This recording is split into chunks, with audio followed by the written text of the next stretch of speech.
What to do if you are a victim of identity theft? If your identity's been stolen, the FTC is the right place to learn how to set things straight. Here are 3 steps to take.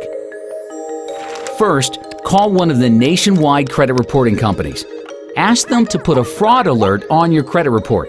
This means businesses must confirm that you are you before they extend credit in your name. The alert is a roadblock in the path of an identity thief, and it's just one phone call away.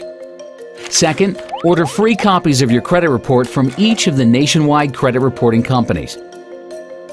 Third, complete the complaint form at ftc.gov/complaint. This creates an identity theft affidavit, which helps you file a police report. Keep records of your calls and copies of your documents. You'll use them later on. For more tips and tools on dealing with identity theft, visit ftc.gov/ID theft. That's ftc.gov/ID theft.